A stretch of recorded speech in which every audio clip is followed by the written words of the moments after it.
Assalamualaikum warahmatullahi wabarakatuh. Yang saya hormati Bapak Lutfillah Hakim selaku dosen pengampu mata kuliah Ulumul Hadis yang telah memberi kesempatan saya membuat video tentang hadis dhaif yang berupa cacatnya perawi. Di sini saya akan membahas tentang hadis dhaif terlebih dahulu. Hadis dhaif atau yang biasa disebut dengan hadis mardud. Hadis mardud adalah hadis yang ditolak karena tidak memenuhi dengan kriteria syarat atau syarat hadis hasan dan hadis sahih.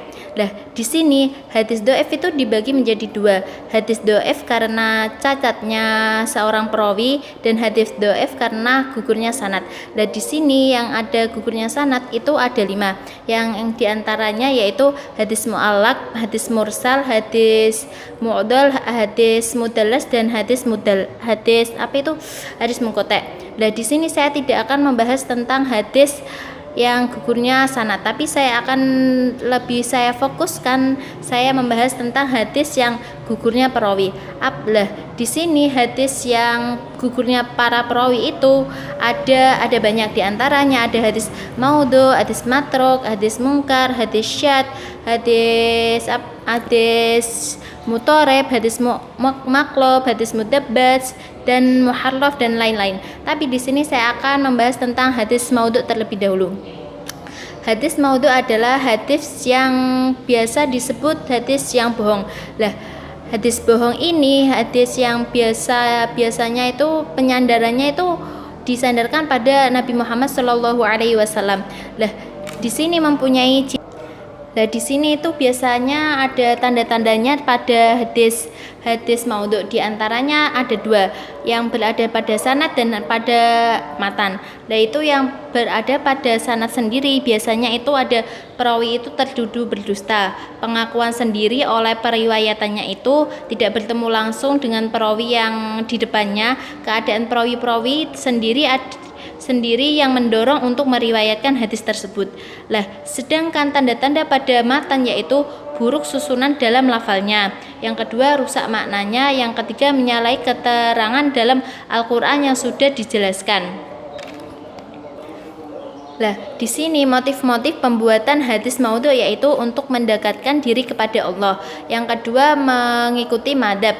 Yang ketiga merusak ajaran Islam. Yang keempat untuk mencari simpati kepada pengakuan dalam ahli hukum. Yang selanjutnya untuk mencari popularitas dalam kemasyhuran.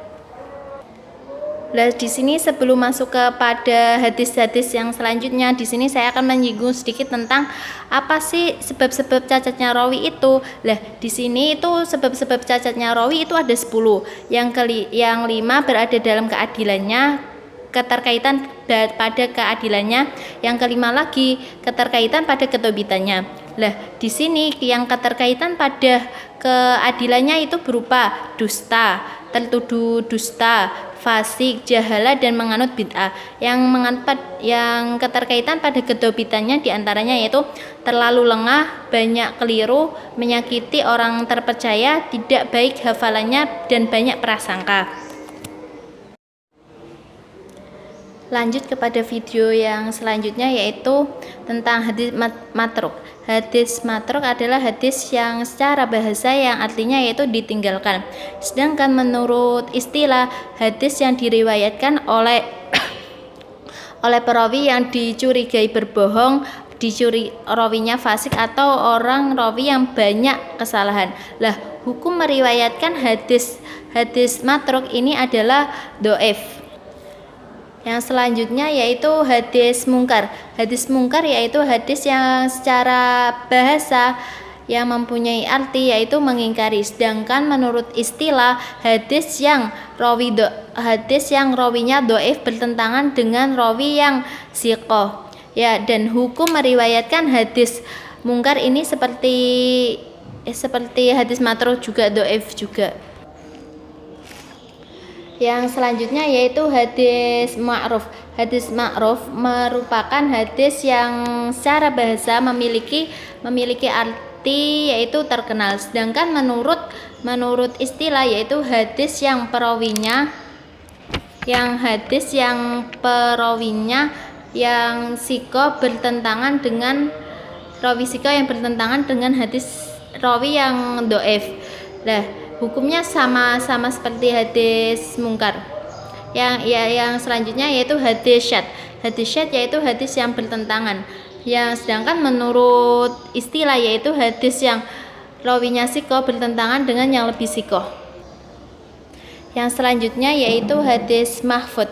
Hadis mahfud menurut bahasa yaitu hadis yang terjaga. Sedangkan menurut istilah yaitu hadis yang rawinya lebih siko bertentangan dengan rawi yang lebih siko. Yang terakhir yaitu hadis mu'allal. Hadis mu'allal yaitu biasa disebut dengan hadis yang terkena penyakit.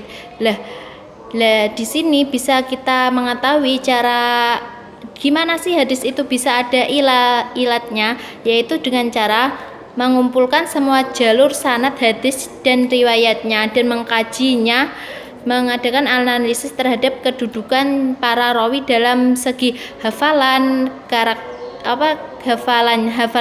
hafalan dalam dalam periwayatannya.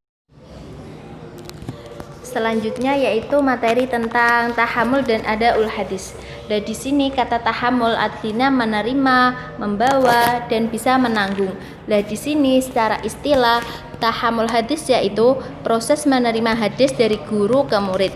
Nah, biasanya ini di sini ada syarat tahammul hadis yaitu yang berupa tamyiz, isran, dan dobit. Dobit di sini ada dua yaitu dobit kitab dan dobit sodri.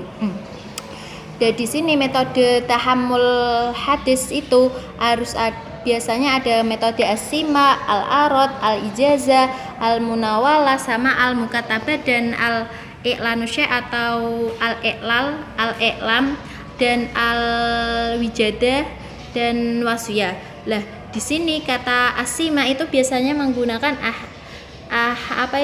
as-simai biasanya menggunakan kata as-simai, hadasani kayak gitu. Nah, di sini biasanya as-sima itu menurut bahasa yaitu mendengarkan, sedangkan menurut istilah yaitu seorang rawi mendengarkan seorang rawi mendengarkan syekh saat membaca atau menyebutkan hadis bersama sanadnya. Nah, di sini syaratnya as-simai itu harus menurut Bukhari itu dia harus bertemu secara langsung atau talaki. Nah, muasaro yang tidak hidup satu masa. Nah, sedangkan menurut Imam Muslim itu harus hidup dalam satu masa. Nah, sedangkan metode yang kedua dalam tahammul hadis yaitu al-arad atau qira'atu syekh. Seorang murid memperlihatkan hafalannya kepada syekhnya kayak gitu. Contohnya di sini mempunyai seorang murid membacakan hafalannya kepada seorang syekhnya. Nah, di sini syaratnya dalam arad itu harus bertemu guru yang guru bisa menyalahkan bacaan murid dan murid harus paham kayak gitu. Contohnya itu hafalan kepada guru. Yang metode ketiga yaitu al-ijazah, yaitu seorang syekh mengizinkan muridnya secara lisan maupun tulisan untuk meriwayatkan suatu hadis. Lah, pembagiannya itu ada dua yaitu bil qiraah sama bidunil qiraah. Yang bil qiraah itu dengan cara membaca, sedangkan bidunil qiraah itu dengan tidak membaca. Yang ke metode selanjutnya yaitu metode munawalah. Munawalah sendiri dalam bahasa yaitu memberi atau menyerahkan. Sedangkan menurut istilah seorang syekh memberi kitab kepada muridnya untuk meriwayatkan suatu hadis. Di sini biasanya menggunakan dua yaitu bil izazah dan bidunil izazah. Yang bil izazah yaitu dengan izazah, yang bidunil izazah yaitu dengan tanpa izazah. Yang selanjutnya, metode selanjutnya yaitu mukatabah. Lah, di sini mukatabah dalam bahasa yaitu artinya menulis. Sedangkan menurut istilah yaitu seorang syekh menulis sendiri atau menyuruh seseorang orang lain dalam meriwayatkannya. Di sini menggunakan dua pembagian, yaitu bil izazah dan bidunil izazah. Yang selanjutnya yaitu i'lanu syai' atau al-i'lam. Artinya dalam bahasa yaitu al-i'lan artinya memberitahukan. Sedangkan menurut istilah yaitu seorang syekh memberitahu seorang muridnya untuk meriwayatkan sebuah hadis. Pembagian i'lanu syai' atau al-i'lam ini ada dua, yaitu bil izazah dan bidunil izazah. Yang selanjutnya yaitu waswiyah. Ya, waswiyah artinya menurut bahasa yaitu memesan atau mewasiati. Sedangkan menurut istilah yaitu seorang syekh meriwayatkan sebuah kitab atau hadis kepada seseorang rawi pada saat keadaan safar atau nazar. Orang yang syaratnya yaitu orang yang berwasiat tidak termasuk rawi dalam sanad tersebut. Yang terakhir yaitu al-wijada, artinya mendapatkan atau menemukan. Di sini biasanya seorang rawi dapat hadis dengan tulisan orang yang meriwayatkannya, sedangkan hadis tersebut tidak pernah dia dengan atau terima dari orang yang menulis tersebut. Syarat dalam metode al-wijada yaitu tidak bertemu langsung tapi ia menemukan. Yang kedua bukti tanda segi tulisan. Yang ketiga wijada termasuk penerimaan, ada penguat dan periwayatannya yang lain. Yang selanjutnya yaitu adaul hadis. Adaul hadis dalam bahasa yaitu sampai atau melaksanakan. Sedangkan menurut istilah yaitu proses menyampaikan hadis dari guru kepada murid. Nah, di sini adaul hadis itu memiliki syarat yaitu harus mukallaf. Mukallaf di sini itu harus Islam, baligh dan berakal. Sedangkan yang syarat yang kedua itu harus dobit. Dobit yaitu ada dua, yang harus dobit sodri dan dobit kitabi. Dan yang ketiga yaitu adil. Adil di sini harus istiqomahuddin dan hifdzul muru'ah. Dan pembagiannya dalam adaul hadis ini ada dua, secara khusus dan umum. Secara khusus seperti kata sami itu yang dikhususkan pada metode as-sima. Sedangkan umum hadasana, ahbarona dan amba'ana ini biasa, yang pokoknya umum kayak gitu.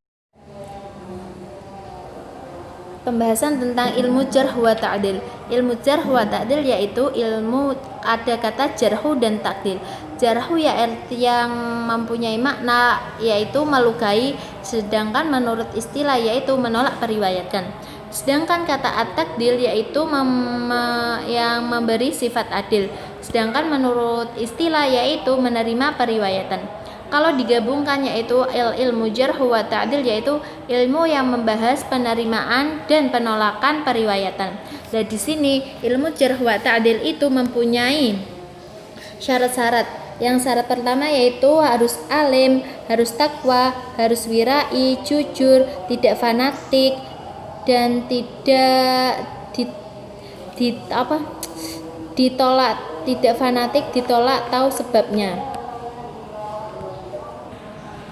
Biasanya jika ada pertentangan antara ilmu jarhu dan ta'dil, maka ilmu jarhu dimenangkan untuk menjaga kualitas sanadnya. Nah, ta'dil didahulukan daripada ilmu jarhu. Nah, ketika ada jarhu dan ta'dil maka bertentangan, maka diberi solusi atau pertimbangan sebagai pertimbangan antara jarhu dan ta'dil itu sendiri.